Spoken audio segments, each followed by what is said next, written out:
kepentingan parpol-parpol ini, kepentingan partai-partai politik ini. Sekarang kebetulan yang menggerakkan demo hari ini kan kita tahu partai mana kan gitu. Semua orang bisa menduga lah gitu ya. Iyalah, udah kelihatan banget itu mah itu dari PDIP itu. Gitu ya. Yang satu itu rasis, khilafah, ya, pakai isu agama dulu, jejak masa lalunya. Yang sekarang ini juga memenjarakan hamba Tuhan, ya Pak Paul ya. Ridwan Kamil itu ya. Ya, memenjarakan Pak siapa? Yusuf Manubulu. Ya kalau buat kita sih, ya kalau saya sih berpikir nggak ada pilihan Pak, pusing kalau milihnya. Untung saya bukan warga Jakarta gitu. Tapi kalau buat warga Jakarta nggak ada yang pantas kalau menurut saya kalau orang Kristen ya. Dua-duanya merugikan orang Kristen kok ininya malah menarik juga. Nanti dulu Israel, kita ini fokus dengan chaos Jakarta ya, karena betul semua yang kita nubuatkan dari tahun kemarin terjadi semua ya, dan ini nggak berhenti sampai di sini.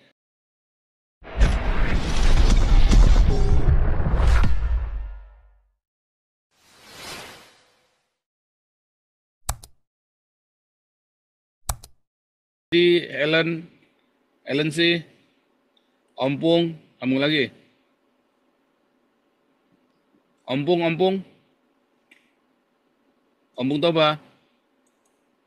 Mana nih Ompung Toba nih? Ini si Kuma nih. Ya, Pak Paul. Silakan Ompung, sambung dulu Ompung. Ya kita lihatlah perkembangan ke depan ini ya, karena ini kan krisis politik, tapi tadi sepertinya tetap pakai putusan MK Pak untuk pilkada yang sekarang. Tapi saya yakin sesudah pilkada ini pasti DPR kemungkinan besar akan menggolkan ini, mengembalikan ini seperti semula, sampai seperti sebelum putusan MK. Ya artinya ya yang bisa masuk jadi calon pemimpin partai maupun pemimpin negara itu adalah orang yang dikehendaki oleh partai-partai besar ini, terutama 5 partai besar yang tadi udah kita sebutkan gitu ya. Pasti akan seperti itu. Kenapa? Ya di Konoha ini kan jelas kalau di undang-undang kedaulatan adalah di tangan rakyat dan dilakukan di Majelis Permusyawaratan Rakyat. Tetapi sesudah reformasi itu paradigmanya udah berubah Pak Paul. Kedaulatan ada di tangan partai-partai politik. Rakyat itu cuma pelengkap dan pembenar dari kemauan partai-partai politik ini. Ya. Kemauan pemimpin-pemimpin partai ini, Pak Paul. Ini yang terjadi sekarang. Sebetulnya kita ini, saya terus terang memilih netral ya, nggak perlu kemana-mana, nggak perlu ke Jokowi maupun ke Megawati atau ke siapapun. Karena saya lihat pertentangan elit ini membuat rakyat itu bisa digiring-giring sesuai dengan kemauan mereka. Nggak peduli dia itu mau S1, S2, S3 gelarnya atau yang profesor sekalipun, kalau sudah dapat kebenaran palsu yang ditanamkan di otaknya, padahal itu yang menanamkan kebenaran palsu ini adalah pemimpin partai ini Pak Paul, para politisi-politisi ini. Profesor juga jadi tolol Pak gitu. Pokoknya profesor begitu udah bau-bau Islam jadi tolol aja pokoknya. Jadi tolol Pak Paul gitu. Karena ditanamkan kebenaran palsu, padahal itu bukan kebenaran, itu hanya kepentingan parpol-parpol ini. Kepentingan partai-partai politik ini. Sekarang kebetulan yang menggerakkan demo hari ini kan kita tahu partai mana kan gitu. Semua orang bisa menduga lah gitu ya. Iyalah, udah kelihatan banget itu mah itu dari PDIP itu. Ya, gimana Pak Andi? Saya tambahin dikit. Ini sama saja urusannya dengan si Kamala Harris. Dia bisa campaign, dia kampanye kemana-mana, tetet. Tapi kalau ketemu sama reporter takut, dia nggak bisa jawab. Dia kan bisa ngomong. Udah berapa hari ini udah ya kan sebelum sekarang kan lagi conference nih Demokrat nih. Setelah Demokrat conference bakalan maksa dia untuk debat sama si Trump. Ke-1, kedua, semua wartawan ini langsung ngotot maksa dia untuk interview live di TV. Nggak berani. Indonesia yang sama saja. Si Anies itu ya bisa kampanye, bla bla bla bla bla kampanye. Suruh dia debat, kita debat umum. Jadi calon-calon pemimpin apapun yang saya tadi bilang dimajukan oleh partai nggak apa-apa, terserah. Partainya 10, satu partai majuin 1 orang, ada 10 orang, kita taruh di panggung. Kita debat live on TV. Ya kan? Pokoknya yang sehari setelah debat, ratingnya yang paling rendah, otomatis di kick out. Gitu aja. Bila perlu 10 debat, 10 kali debat, nggak apa-apa. Kan nggak biayanya nggak banyak, cuman masuk di TV, cuman airtime doang. Ya kan? Tapi Indonesia kan kagak. Semua kan rakyat dibodohin gara-gara kampanye. Terus apa namanya, udah nggak usah ngelihat ini orang ini asalnya mana, pendidikannya nggak, pokoknya nggak tahu, kamu kasih nasi kotak, kamu coblos ini muka ini foto ini ya kamu coblos, suruh nyoblos foto. Orangnya itu prestasinya apa kan, ini membodohi rakyat, kan rakyat nggak tahu. Ini Sami Mawon ini kayak si Kamala Harris kita yang di US ini, saya jadi pusing. Lu mau jadi presiden, tapi kamu itu presiden ini kan harus running the company, ke negara ini kan kayak running company. Dia nggak pernah punya bisnis, nggak pernah running company, dia cuma prosecutor, cuma dari kejaksaan. Makanya dia sampai sekarang satu kali pun interview dia nggak pernah, tidak pernah. Dia selalu ngeles terus. Indonesia sama juga. Kandidat-kandidat ini kan nggak berani ditanyain langsung tanya jawab gitu. Soalnya ya gitu, rakyat dibodohin, mumpung itu menurut saya sih. Go ahead, lanjut. Jadi gini Pak Paul, kita ini udah salah kaprah sebetulnya. Partai di kita ada banyak ya, lebih dari 10 ya, partai-partai politik. Dulu di awal reformasi itu 40. Ya terus terang aja beda dengan Amerika. Amerika cuma 3 partai, cuma ada 2, satu yang independen kan gitu kan. Jadi pengelompokan partai itu berdasarkan ideologis. Nah, kalau di Indonesia ini partai sampai puluhan, ini bukan lagi soal ideologi, Pak. Ini soal tawar-menawar, soal wanipiro, ya, soal bargaining, dagang sapi, semua di sini. Masalah ideologi, kalau katanya lah kita misalkan disuruh pilih ideologi yang nasionalis, nggak jelas juga Pak Paul. Yang nasionalis bisa bersatu dengan kadrun, ya. Demikian juga sebaliknya gitu. Jadi kalau kita lihat di sini ini, sistem kita itu sistem parlementer, sistem presidensial, tapi rasanya mekanismenya seperti di parlemen. Tapi parlemen dengan partai yang begitu banyak. Jadi ini sama dengan era demokrasi terpimpin di masa lalu, ya. Era demokrasi terpimpin nggak bisa menghadirkan produk politik di masa lalu. Akhirnya dibubarkan oleh Bung Karno kan, bubarkan ini konstituante kan, itu kan akhirnya dibubarkan. Kenapa? Ya karena memang sistem seperti multipartai dengan kondisi seperti itu tuh nggak bisa menghasilkan apa-apa gitu. Belum lagi kalau udah dibumbui dengan politik agama, wah lain lagi tuh Pak Paul, lebih rumit lagi gitu. Nah jadi kalau kita melihat sekarang ini ya,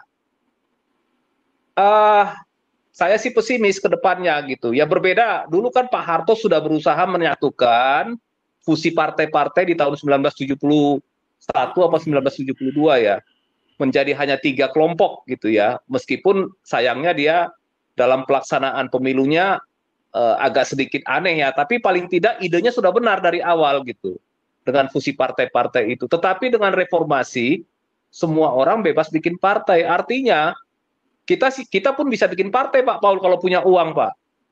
Yang jelas kita akan bisa memperjuangkan aspirasi kita itu lewat partai.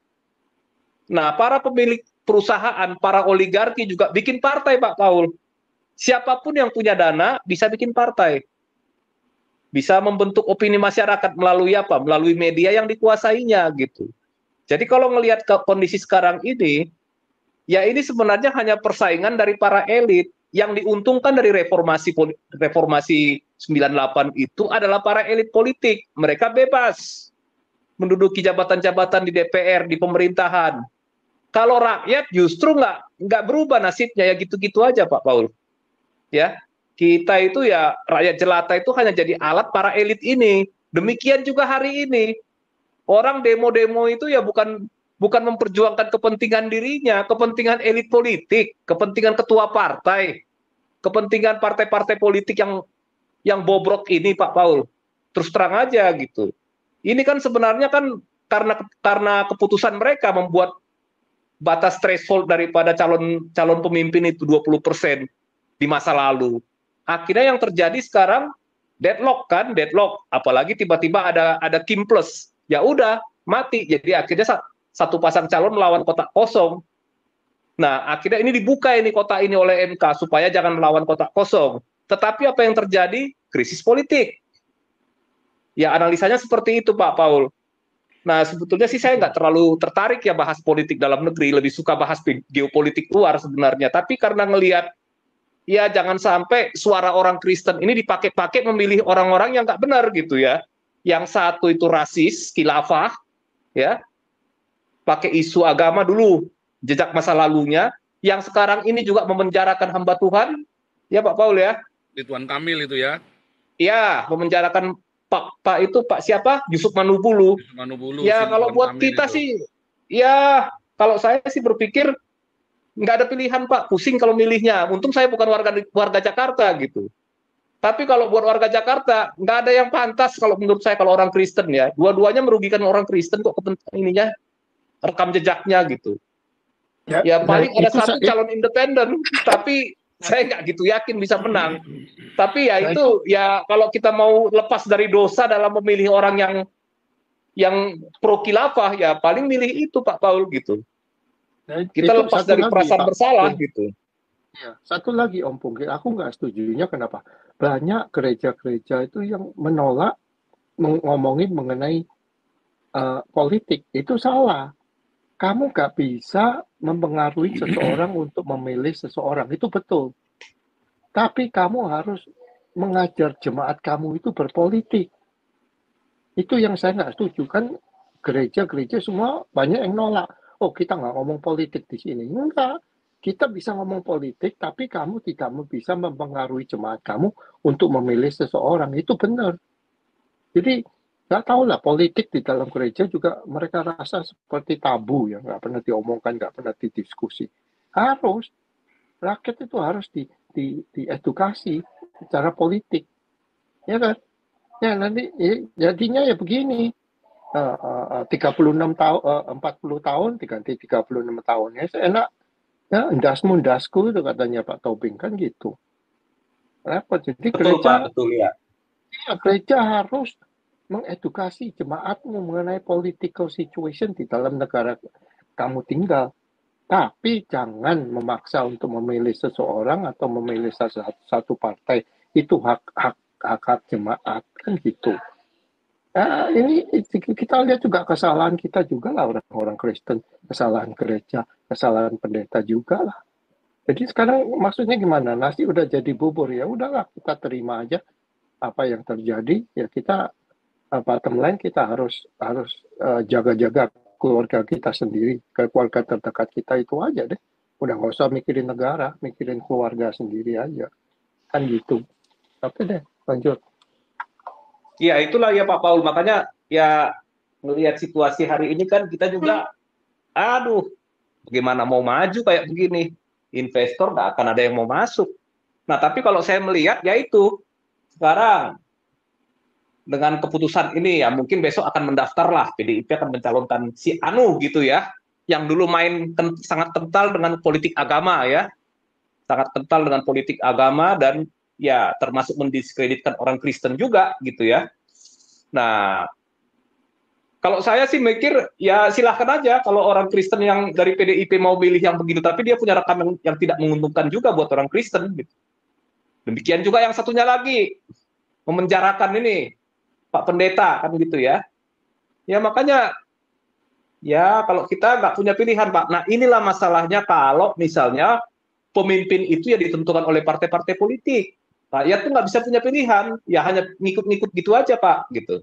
Ya ada calon independen ini nggak tahu lah, kecil kemungkinan akan menang, tapi ya kalau menutupi rasa bersalah daripada kita memiliki khilafah ya mendingan milih yang itu kalau menurut saya sih. Tapi ya terserah kepada kawan-kawan. Hak politik itu kan masing-masing individu Pak Paul gitu.